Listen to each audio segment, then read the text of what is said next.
Cliodhna McAteer. I'm on the side of a cliff at evening time, looking out across the Western Ocean, and I'm seeing a sun falling from the sky into its new territory of mid-Atlantic and then the east coast of America. Isn't it amazing the imagery that music can pull up for us and do that? That was lovely. We're with Cliodhna McAteer, Newry woman studying in her final year of music degree at university up in Derry. Yeah. That's where you are. And with an aspiration to teach music privately. Yeah. Yeah. Where did the journey in music begin for you? When I was in primary school, we had done, it was like a mandatory test to see how many students would be eligible for an instrument. And I still remember it like it was yesterday.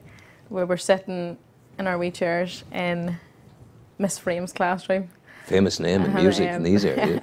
Absolutely, yes. She's definitely part of the family. She sat us down and we did a test. At that stage, she didn't know what was going on. You know, it was just another classroom test.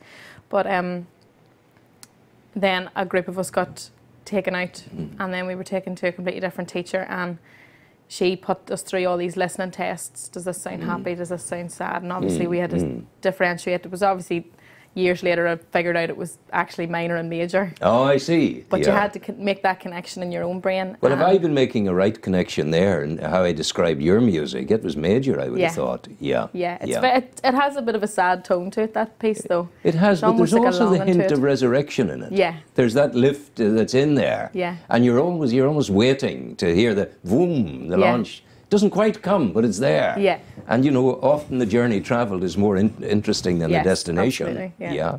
So at what point did you say, the cello will be mine? When I was about, geez, how old was I? About 15. Yeah. I just kind of put up with it for a while. I have to say, I never really clicked with it for a long time. Yeah. I just thought, Mummy was paying for it, you know what I mean? Oh, yeah, better do this. You know, better do it, you know, what, nothing better to do with my time. So it was only when I was about 15 or 16, I started at advanced tuition through the music board, the SELB, and I got a brand new teacher, and he was just so full of life, and he was so music centred. Who was he? Fergus Fitzpatrick. Ah, I didn't know. I thought you were going to say Roger Jarvis or something like that. No, he's actually not. He's not quite well known, and I was always surprised at that because he's so fantastic. He's so good, and he loves playing the cello. He inspired you? Yes, absolutely. Oh, absolutely. I don't think I would be sitting playing the cello otherwise. You know what I mean? He totally changed my perspective. What's the history of the cello? It actually started out as a group of instruments called the viols. Yeah. Back in the Baroque period. You have the violin, the viola, the cello, and the double bass. And the double bass. So that's it, yeah. Yeah. And the bows have totally changed since then. I actually went to a performance recently from Sistina. There would be like an operatic style group with an early year, sort of, they're very, very Baroque orientated. Yes. Yeah. Which is beautiful. Absolutely fantastic singers. Courtly. Yes, absolutely. I think it's a good word. They have a whole orchestra that is entirely based on those early instruments. Yeah. What are they called again? Sistina. Sistina. Yeah. Yeah. Absolutely fabulous. They did a work there. They just took a week and they learnt this whole script, and it was, oh my God, I went to see it last weekend. Where was it?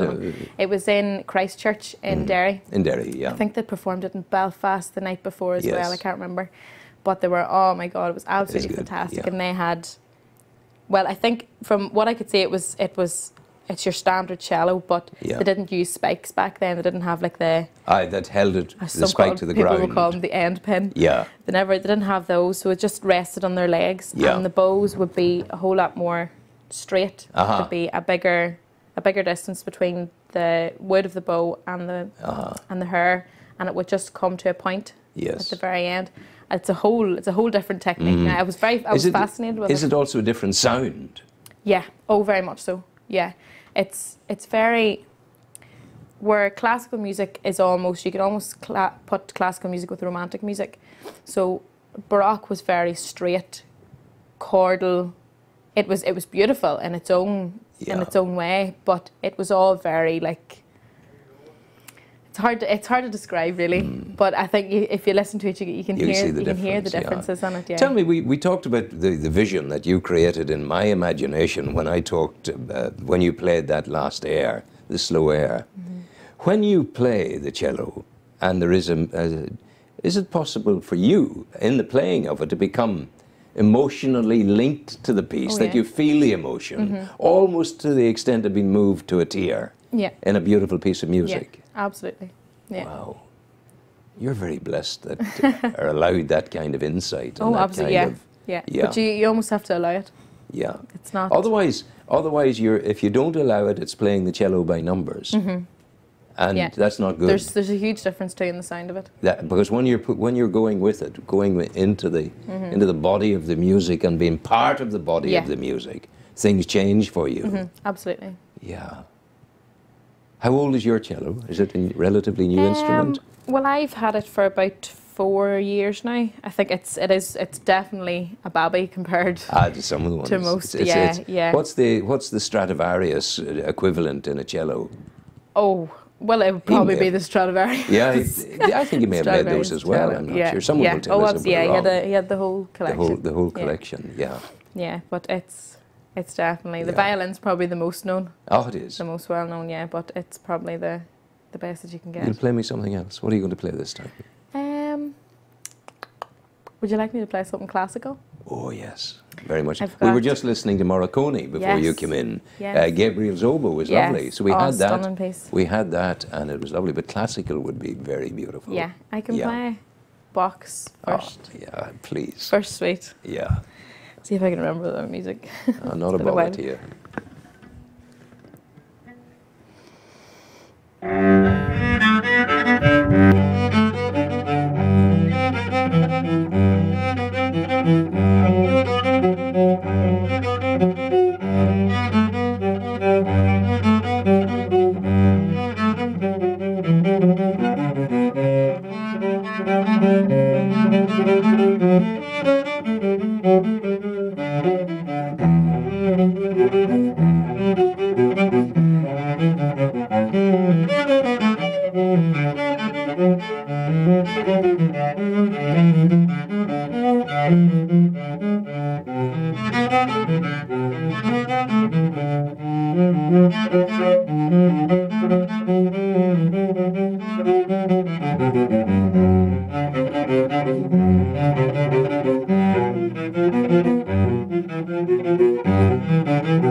I just don't want you to stop. It's so lovely. Slightly. It's been a long time since I played that one. It's lovely. It's lovely.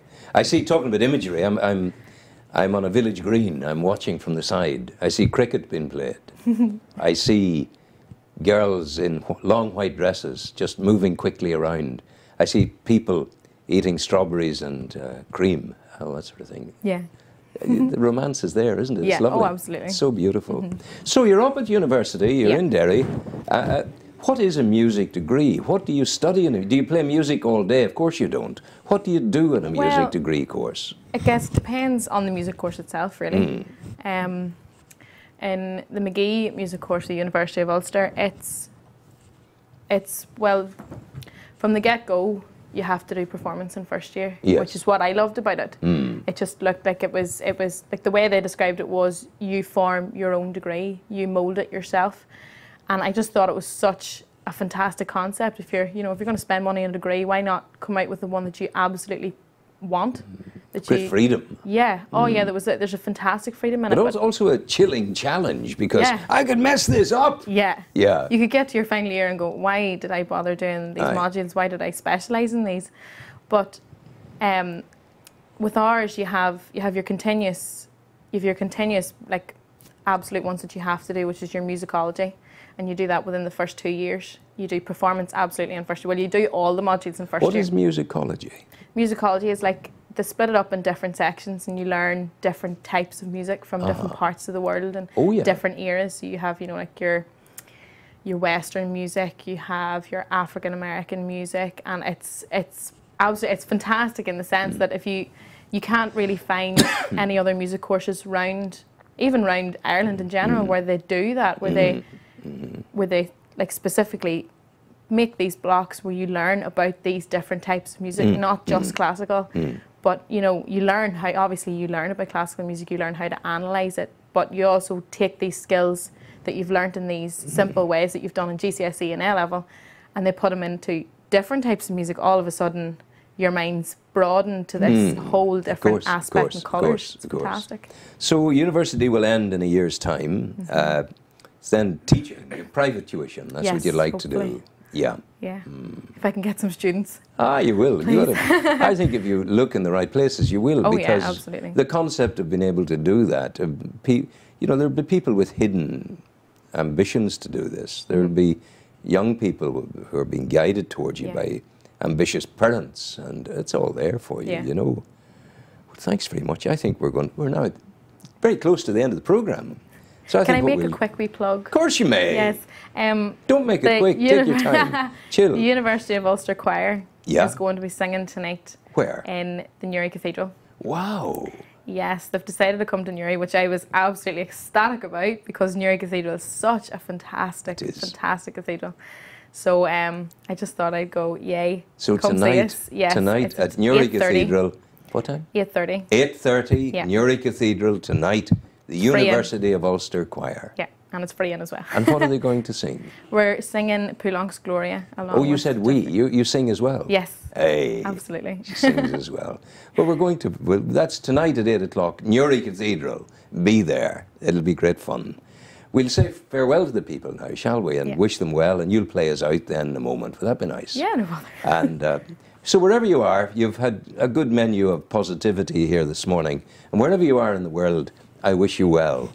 And if life gets tough for you and you begin to imagine it's not going the way you wanted to go, if you begin to imagine you've done your best and can do no more, my friends across the great river in Africa would tell you, and they're very wise people because they go back through the millennia of wisdom to the very source of wisdom in their African spirituality. And they'll say to you, look, when you've done your best and can do no more, just lay your head in your hand and leave the rest to God. And be happy. Take care. Cliodhna, take us out.